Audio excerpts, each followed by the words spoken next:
Nice to see you back. How are you, sir?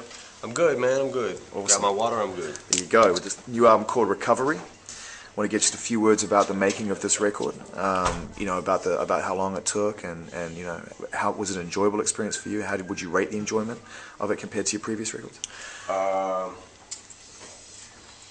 It was damn. How do I rate that? It was definitely a fun album to make. It was one of them things where it felt like a breath of fresh air to get so many different tracks, different sounds from everybody, and be able to make a record, and also to thinking outside the box, being able to go outside the box and just get different tracks and things like that. It was definitely fun, man. I felt like I got a chance to experiment with, play around with different flows and things like that, because I've always been, I think, the type of artist that just does whatever the beat's telling you to. But instinctual.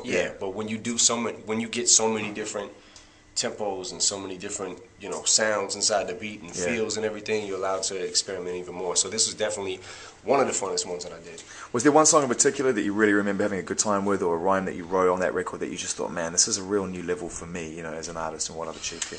I don't know about that. I feel like every record was fun for me to make.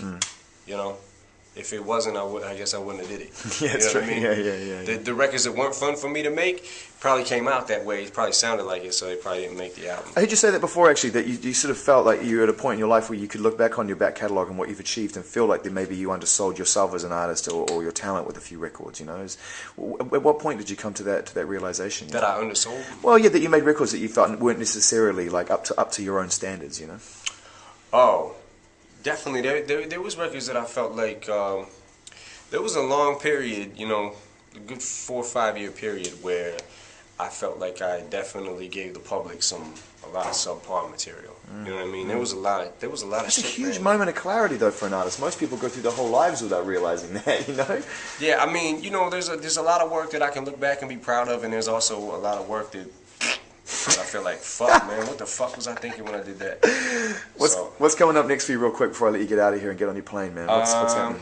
Going home. Good. That's always good news. news. Going home, man. I'm tired. Yeah, I bet. And Slaughterhouse, a few words about that. Hopefully you might get that away. Slaughterhouse, we're just waiting to get the deal finished. But it's going to be crazy. I think that record is going to be crazy, and that's going to be fun to make. And that's where I might step back in and try to produce a little bit, too. So Shady Records is still a priority for you? It's something you still really believe in? Yeah, definitely. Shady Records, which we're definitely trying to get it back up and running. Great. You know what I mean? I think we're in a rebuilding process right now. So I can't wait to see what you build, man. Thank you for your time. Man. Always good to see you. No doubt. Thank you.